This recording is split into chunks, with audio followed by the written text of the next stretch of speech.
as a Rasha, a wicked person, but he doesn't do them, doesn't he? He struggles not to give in. His life is a life of internal struggle. You might say, is that it? There's no end. Yeah, that's right. That's our life. The accomplishment is the struggle. And that's how we are connected to Hashem. That's what he wants of us. And who knows? It could take place, it could happen that a person could transform his Yetzer Hara into a Yetzer Tov. Yetzer Hara, through intense meditation, concentration on an idea, it becomes part of you. It could become part of you. So that selfish indulgences become totally abhorrent. Totally abhorrent. Don't want anything to do with them. Because if a person wants to be a tzaddik, the first step is to get rid of anything negative. That's the avoidance, to get rid of all the negativity. And something negative comes up, you have to train yourself to recognize it. That's the school of Musar. That's what Musar is all about. To recognize the evil and push it away. How do you push it out of your mind? By not letting it in. And if it gets in, what do you do? Push it back out. How do you do that? By thinking of something else. Okay. Now the question is, here, we're going to look at the next few pages, is truth, if Torah is true, if serving Hashem is a true avodah, is truth relative? Or is truth absolute? Is truth always truth? Or is truth only a sometimes thing? And that's the question. How can we say that the avodah of being a Beinoni is a sometimes thing? Is it true or is it not true? So here he turns to it, page 198. The fact that a person... Would you like to read? No? Yes? Yes. Okay, so you start here.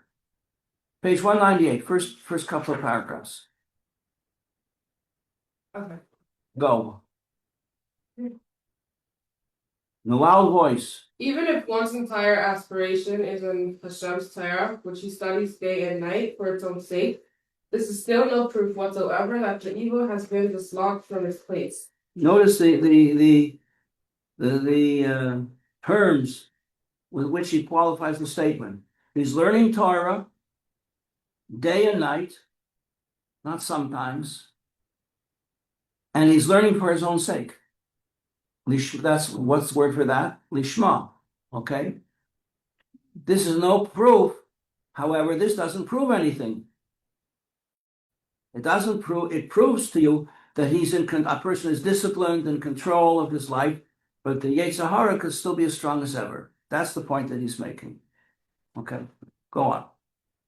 Perhaps rather, the essence and substance of the evil are in their full strength and might in its abode in the left part of the heart, except that its garments, namely the thought, speech, and action of the animal soul, are not invested in the brain, mouth, and hands, and other parts of the body to think and do which is forbidden. Because Hashem has granted the mind supremacy and dominion over the heart.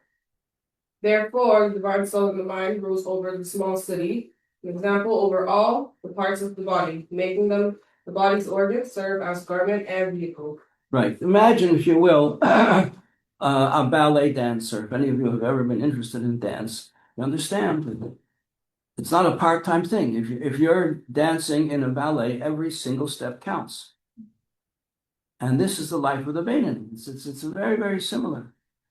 And I like this image very much, that of a ballet dancer, because there are three parts to the ballet. There's the dancer, and there's the dance, and they become one thing. But then there's the choreographer who creates the dance, and all three become one. So when you do a mitzvah, Hashem is the choreographer, and the mitzvah is the dance, and you are the dancer. It's a tremendous unity. And one of the mitzvahs, the most unity of all, is the mitzvah of learning Torah. Because there, you're doing a mitzvah is a physical occupation. Learning Torah is an intellectual occupation. It's also a mitzvah because learning Torah is also a physical act, like we learned in chapter 5, involving your breath, your teeth, your tongue, your mouth. So now the question is this a true service of Hashem? Okay. So now go to the bottom of the next page. Who else would like to read? Anybody? Nobody. Oh, Yeah, who? Moriah. Abigail? I'll let Moriah go first. Okay, Moriah. Want to start from even then? The last paragraph, yeah, even then, right. Okay. Even then, during those times when the divine soul gained the upper hand over the animal soul, it is limited to preponderance and dominion alone. To get that? It's dominion alone, but it's not rulership. Exactly. The divine soul succeeds in dominating the animal soul, not in vanquishing it, in the sense of nullifying its essence. Can I continue with the next page? And yeah, you could continue. This is where we were up to here yesterday. As it is written of the battle between Yaakov and Esau, allegorically representing the war between the good and evil and man's soul, quote, and one nation shall prevail over the other. Yaakov, exemplifying the good, merely prevails over Esau. The evil, but does not succeed in totally vanquishing him. This agrees with our Ephesians comment on this first. When this one rises and prevails, that one falls. And when that one rises, this one falls. Okay. So in the middle of page 201, but the evil is not entirely abolished in the case of the Beinoni, only in a tzaddik. How do we know? We have a proof. How do we know anything? We only know something if we can find a source for it in the Torah, which was given to us at Har Sinai. So what do we have here? David HaMelech reveals this, that he got to a point where he could say, the left side of his heart is empty. And the word for empty is the same as the word for slain. In other words, he killed his Yetzer Hara, which we learned this in the very first chapter of the Tanya. So therefore, the bottom, page 201, the tzaddik, go on, Moriah. He, the tzaddik, despises and loathes evil with a consummate hatred, if he is a complete tzaddik, or without quite such utter hatred, if he is an incomplete tzaddik. Tzaddik v'raloi. In other words, there's some minuscule degree or impression or stain. It's not a positive. It doesn't cause him to do anything. It's just not 100% clean. Hasn't been cleaned up completely. Still has more time that it has to spend in the cleaners because a tzaddik v'raloi, but he's a tzaddik. Okay. In the Beinoni, however, read the next paragraph. So is the evil in the Beinoni dormant, as it were, in the left part of the heart, not wishing at all, not even desiring physical pleasure during the recital of the Shema and the Amidah. And its heart is aglow with the love of Hashem, causing the evil of the animal soul to be dormant. So there are times, however, when a person can get the better of the situation, auspicious times like times of prayer. Or if a person throws himself into doing a mitzvah with all his heart and soul, then too, he's totally committed. The Yetzer Hara can be out of the picture, but then it comes back. And therefore, what's it compared to? What's it similar to? A fly, pesky housefly. Summer is coming. The flies will reappear. They always come back. Okay, so or when a person davens and says Shema and Shmona Esra, it reawakens. And this is how we can understand that Rabbah was such a great person, and yet he could consider himself a Beinoni, because the Beinoni can bring himself to the level of a tzaddik. But then he goes back to his normal state of having evil desires. But as long as he's davening, he's the boss. So Rabbah could consider that he was a Beinoni because he never stopped davening. It testifies on him in the first chapter of the Tanya, Leipzig Pume Migirsa, which means his mouth didn't stop saying words of Torah. And the same thing applies to David HaMelech. And the Medrash tells us, in fact, when his expiry date came and he had to leave the world, so there's a certain angel that takes care of this, and he couldn't do the job. Because the Torah is life, and he never stopped saying words of Torah. And David HaMelech was the same. So in each case, there was some kind of a trick to distract the Rebbe from his davening, like someone was chopping woods in the garden, or a step broke and David slipped on the step, and at that moment, like a cunning hunter, the Yetzer Hara grabbed him. The angel grabbed him. That's what it says about these two great people.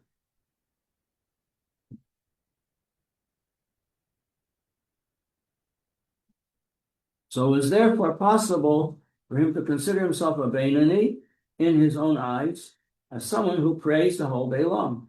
And you could say, is that what we're supposed to do? Is that really what I'm supposed to do? I'm supposed to pray the whole day long? Never stop? And the answer is yes. It says in the Gemara in Brachos, the Chachamim said, Alavai, the one of page 203, Alavai, that a person would pray the whole day long. Okay. Moving over, page 204.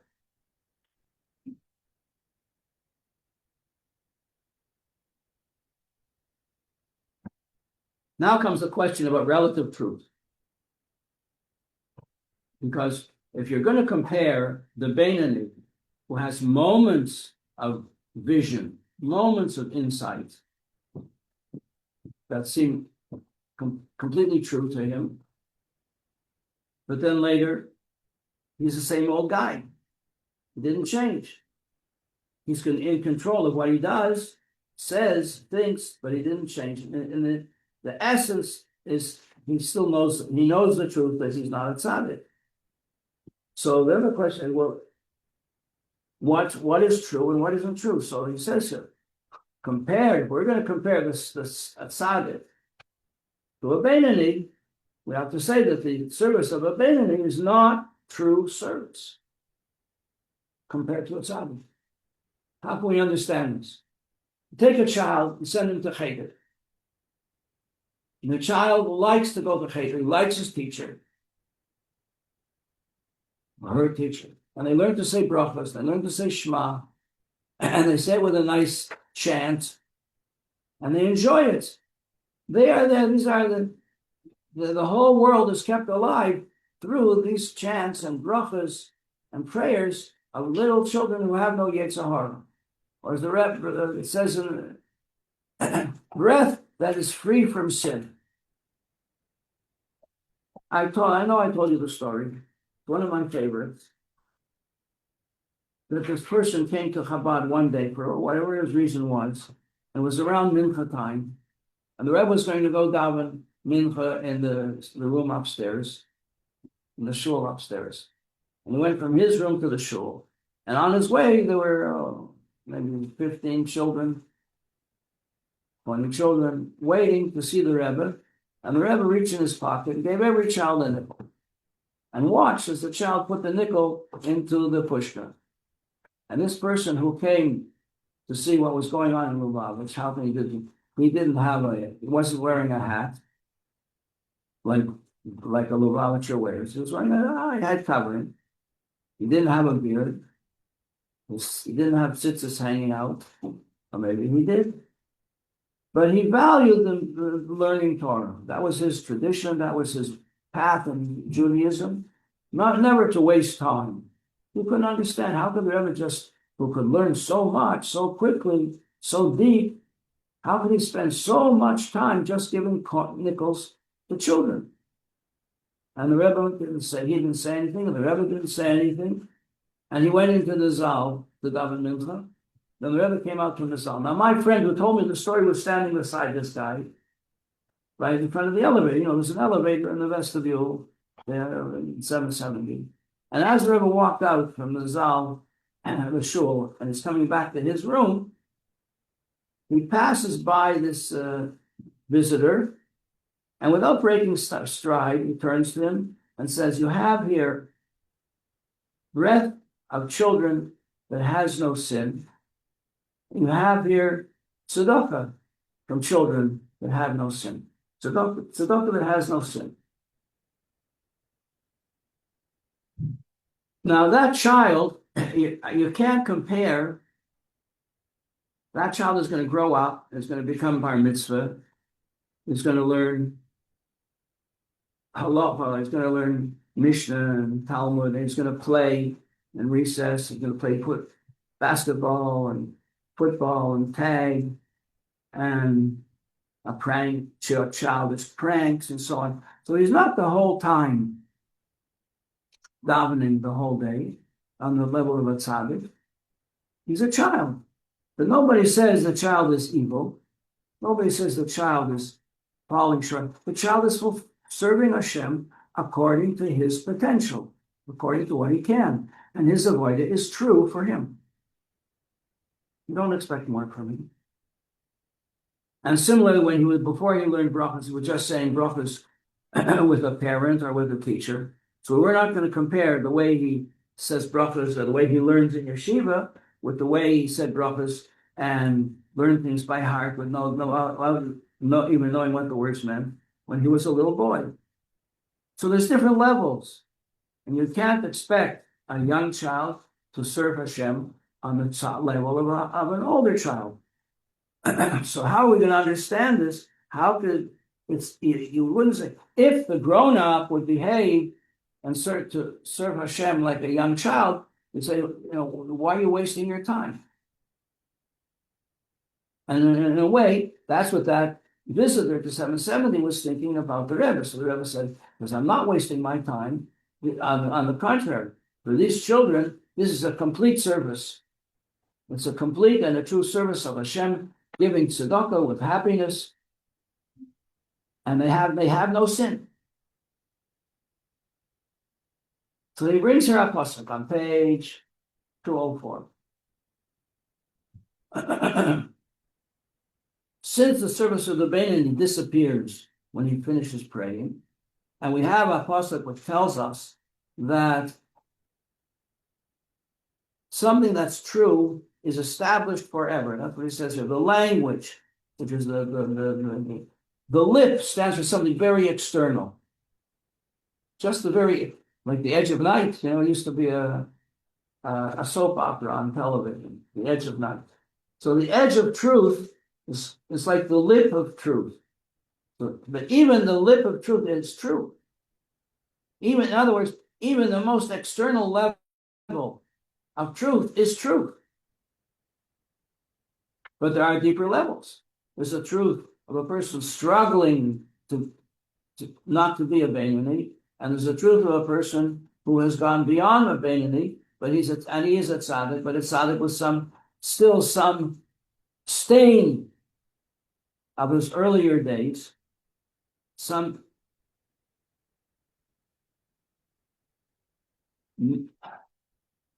residue, but the residue is so small, it's of no consequence whatsoever. It's just a little discoloration. So even the very edge of truth is true, but the tongue of falsehood is only for a moment. In other words, something that's sheker doesn't last. Or they put it another way. The word for truth is emes, right? This is a fascinating thing that most people know this already. That the word for truth is emes. Emes is spelled with the first letter of the Torah, Aleph. Make an Aleph. Aleph has 2 feet. The first letter, that's the first letter of the Torah. And then we come to Mem. Mem also has 2 feet. Solid base. That's the middle letter of the Torah. Equal to 40. And then we come to Tuf. Tuf also has 2 feet. So every letter of emes stands on 2 feet. And it's true in the beginning, it's true in the middle, it's the middle letter of all the alphabets. And it's true in the end. Truth is always true. But what level you want? On the other hand, sheker is falsehood. The word for falsehood is sheker.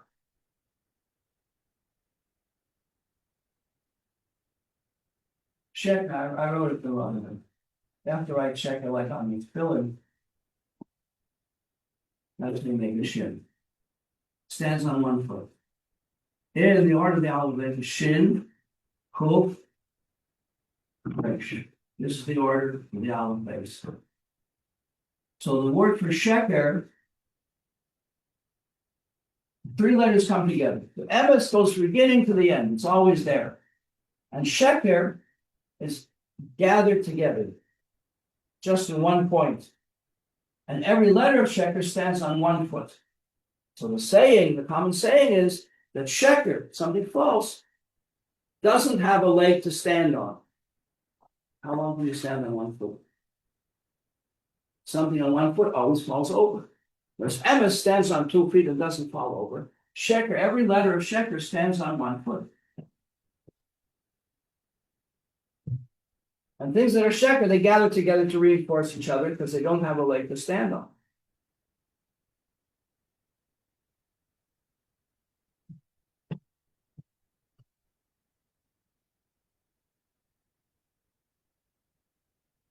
So the question is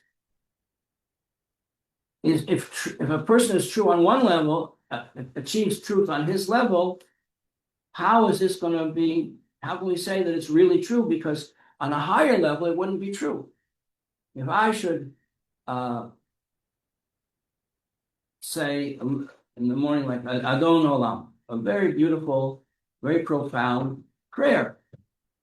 And I don't know the meaning. I learned it in Cheder.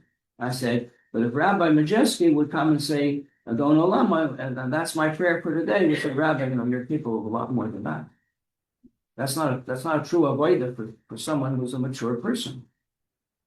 So the answer to this question is that truth, yes, truth can be relative. And how do we understand it? Well, there's an unbelievable image for this. We know that the Mishkan was made up of planks of wood. Let's say each plank was like this. They were 10 feet high. Each plank was 10 feet high. And they had 2 little feet, like people.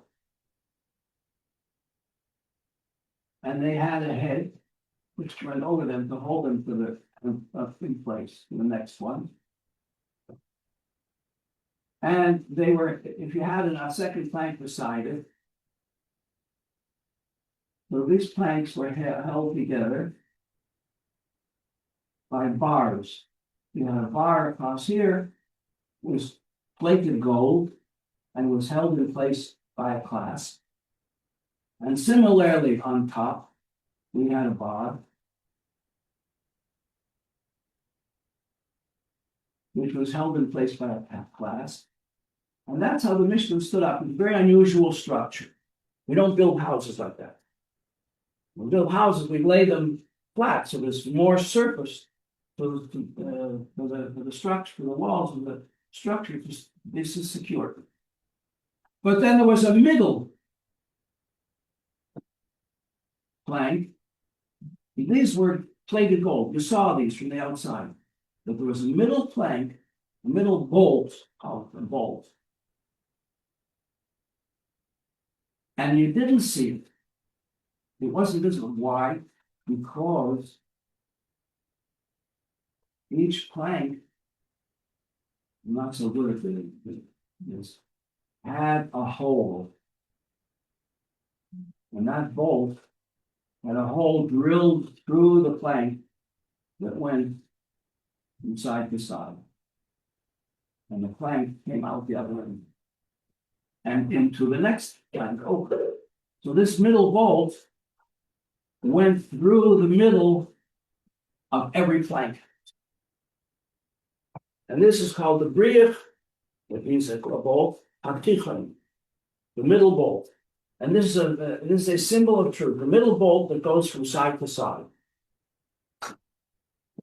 And this means that when we have different levels of truth, depending on the maturity and the experience and the concentration and the commitment and the involvement of the person who's learning or the person who's davening, the level that he or she is on is going to be bolted together. The truth of that level will go exactly, perfectly fit exactly together with the next level up and the next level down. Because the middle bolt will be the middle of every single level.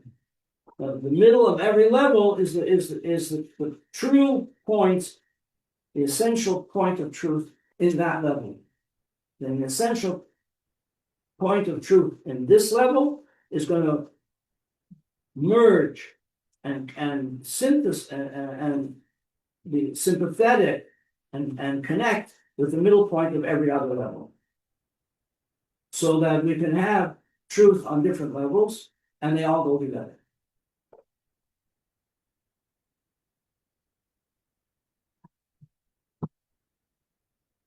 It's a very, very important idea.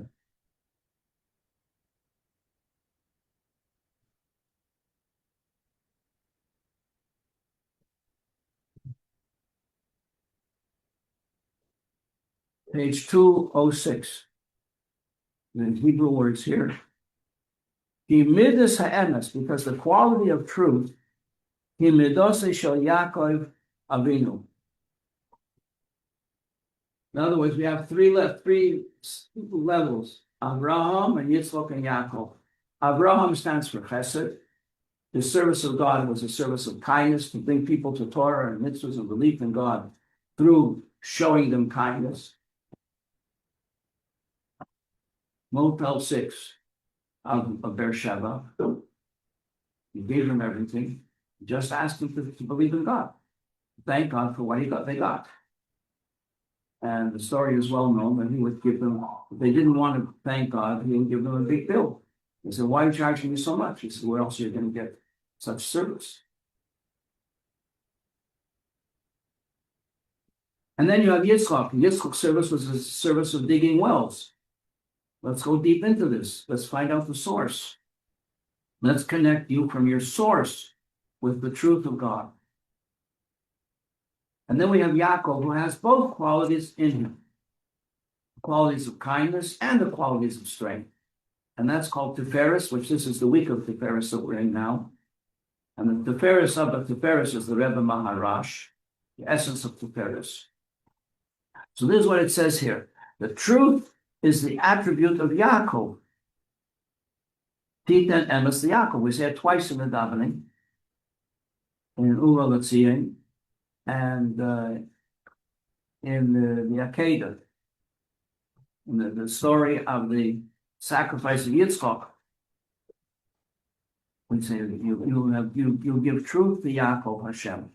And Yaakov is called the Briach HaTichon, the middle bolt, which goes from end to end. Now, there are two ways to understand this. The way Rashi understands the idea of the middle bolt is that it goes, if the Mishkan had 20 planks upright, each plank was 1.5 amas, 20 times 1.5 is 30, right? So 30 amas from beginning to end, the middle bolt went all the way through. Get it? With me? Know me? With me? The middle bolt goes from beginning to end, the whole 30 amas, right? And holds them all in place. It's the inner point of truth of every level. However, the Ramban, Nachmanides, holds differently. What does he say? No, didn't just go from end to end. It turned the corner and went across the west and turned the corner and came back out again. So it went from end to end through the middle point of all the levels, the whole Mishkan. And this is the middle point of truth. This means the attribute of truth passes from the highest level to the lowest level on every level. And at each level, it passes through the central point of that particular level.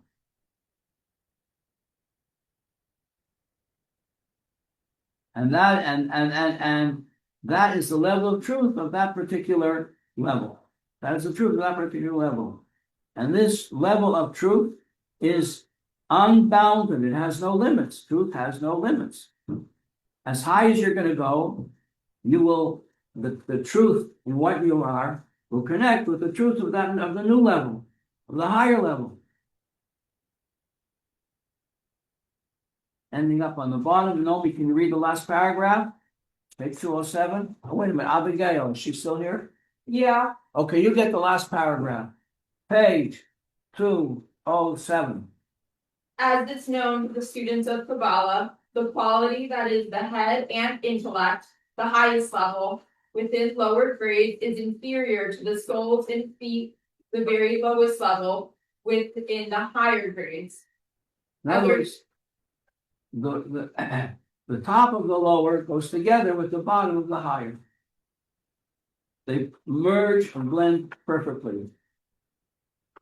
And that's what it says about the angels, the levels of angels that we speak about in our prayers, especially of course Kriya Shema. We refer to all these angels to inspire us about the unity of God. It says there that the ankles of these angels correspond, are greater than the whole of creation, which is subordinate to them. Finished with chapter 13 for now. We will come back to you, chapter 13, and tomorrow we'll go on to chapter 14. We've got to go fast. We only have a few weeks left. We'll try to get to the essential points, essential ideas from the following chapters. Hi.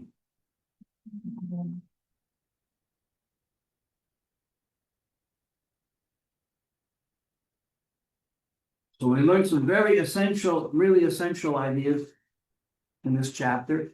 Just to summarize some of them, that the goal of serving Hashem like a Benoni is something that everybody can achieve, and we all want to achieve it.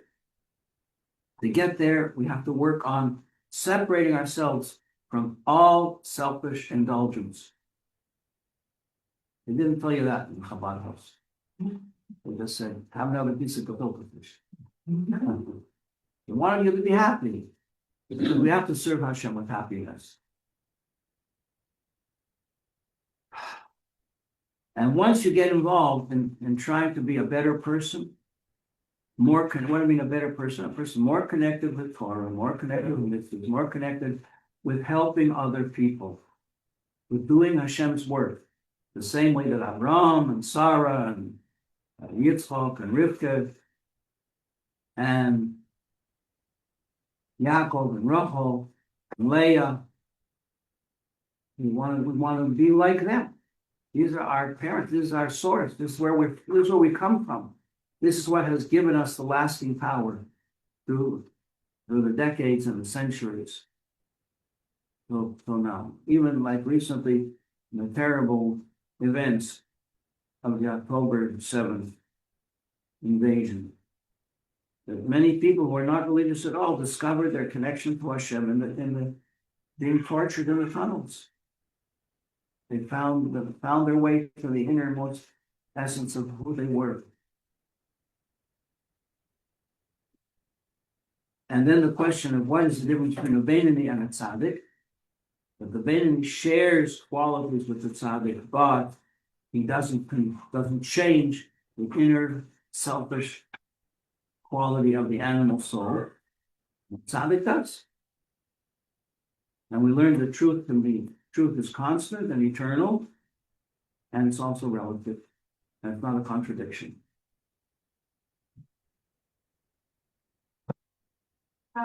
You're offering.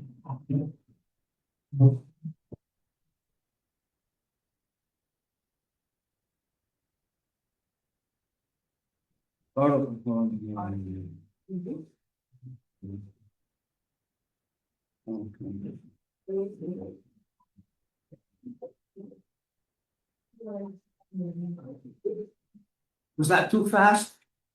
No. No. That Good. was just, you know. Just the right speed.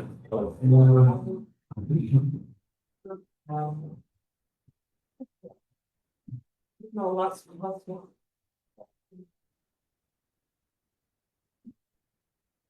Oh, yeah, what was it? No, I was trying.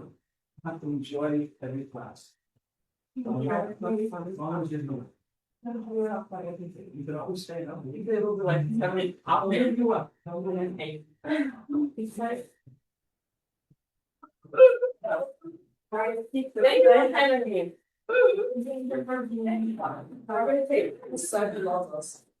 He's fine.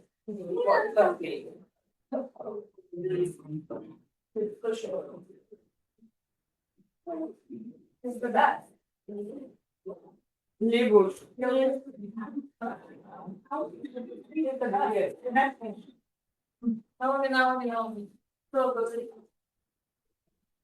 What?